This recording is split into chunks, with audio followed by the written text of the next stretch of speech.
Langit menjingga, bergeser perlahan ke kelam ketika Raihan menginjakkan kaki kecilnya ke tengah lingkaran tanah becek itu.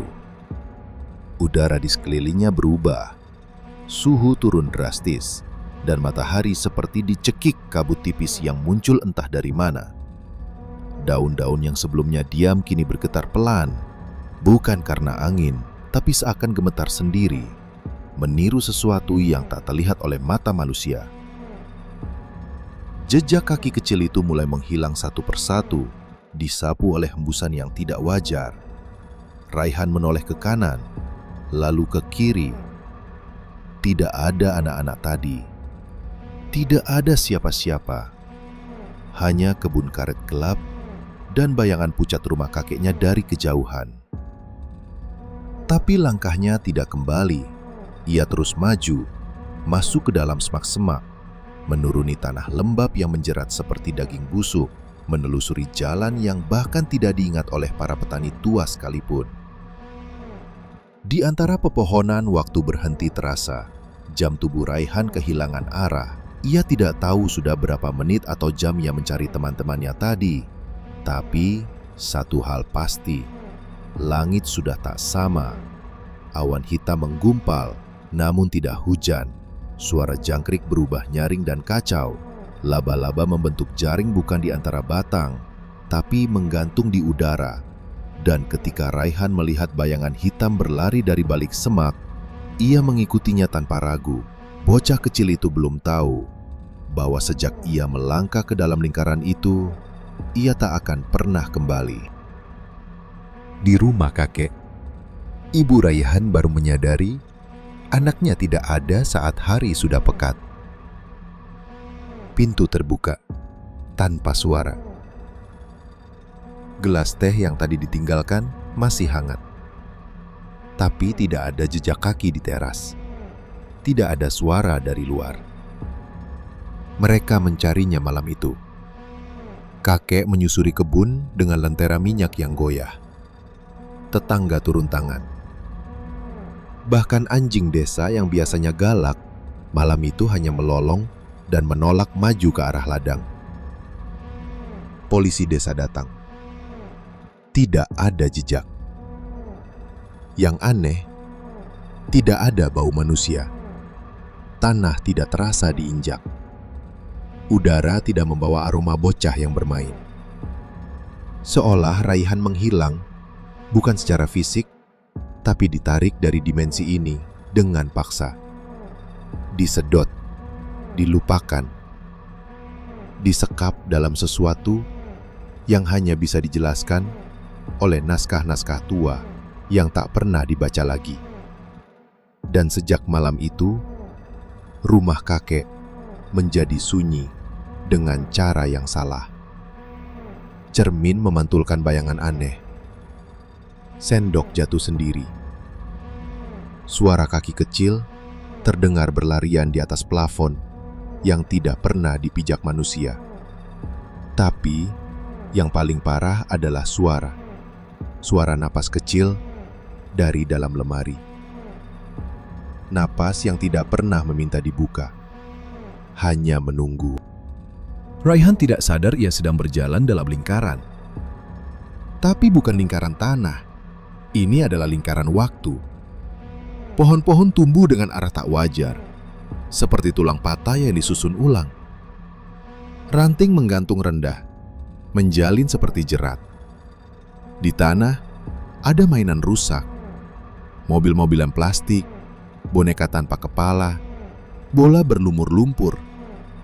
Semua terlihat seperti milik anak-anak, tapi bukan anak-anak yang masih hidup. Ia bertemu dengan sesuatu. Bukan manusia, bukan pula hewan. Bayangan itu kecil, lebih kecil dari tubuhnya. Tapi melompat di antara batang kayu dengan kecepatan yang tak masuk akal. Mata kuning bersinar dari balik semak, dan tawa kecil yang tidak memiliki emosi manusia mulai terdengar di telinganya. Bukan tawa bahagia, tapi tawa yang kosong. Seperti kaset rusak yang terus mengulang satu segmen audio. Raihan mengikuti, seolah hipnotis. hingga ia tiba di sebuah lapangan terbuka yang tidak ada dalam peta desa manapun. Di sana ada pohon jambu besar, tumbuh miring.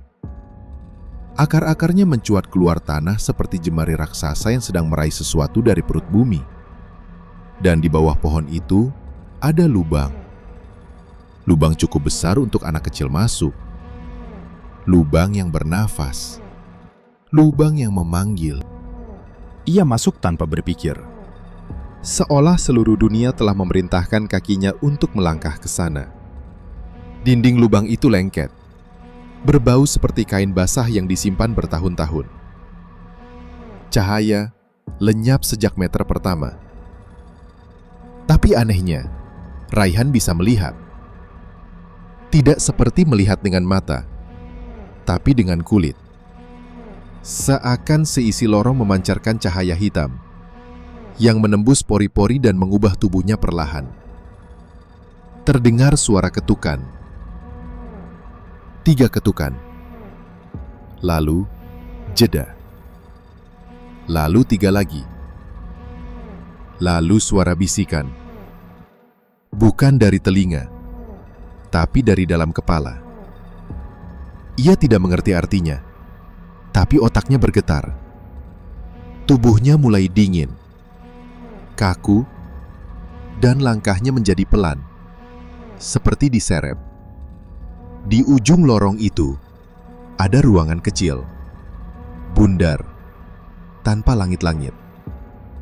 Di dalamnya, ada boneka. Bukan boneka biasa. Bonekanya memakai baju yang sama persis dengan Raihan. Bajunya kotor, berlumpur, tapi bercorak sama. Di lehernya ada kalung kecil dari plastik biru. Hadiah dari ibunya minggu lalu. Dan boneka itu bergerak. Ia tidak melihat, tapi merasa. Boneka itu menoleh tanpa kepala. Dan dari balik boneka itu, muncul tangan. Tangan terlalu panjang, kurus seperti ranting, dengan jari-jari menghitam. Tangan itu meraih tulang rusuknya. Tapi ia tidak melawan. Ia tidak menjerit. Ia hanya menyerah. Dan tubuhnya lenyap ke dalam tanah. Pencarian Berlangsung 40 hari. Tapi semua berhenti di hari ke-41 ketika 3 orang warga yang mencari ke ladang ditemukan pingsan dengan darah keluar dari telinga dan mata. Mereka tidak pernah berbicara lagi. Kakek Raihan meninggal beberapa minggu kemudian. Bukan karena usia, tapi karena ia mengiris telinganya sendiri di ruang tamu dan menulis sesuatu di dinding dengan darah. Anak-anak itu kembali. Ibu Raihan pindah kota. Rumah itu kosong sampai lapuk. Tapi setiap malam Jumat Kliwon, lampu terasnya menyala sendiri dan suara kaki kecil terdengar berlarian di dalam rumah. Meski semua jendela dipaku mati. 3 tahun setelah kejadian itu, seorang anak baru datang ke desa untuk liburan sekolah. Ia menemukan lingkaran tanah becek itu saat bermain sendirian. Ia tidak tahu apa-apa. Ia hanya ingin bermain. Dan ia masuk ke lingkaran itu. Lagi. Dan semuanya terulang.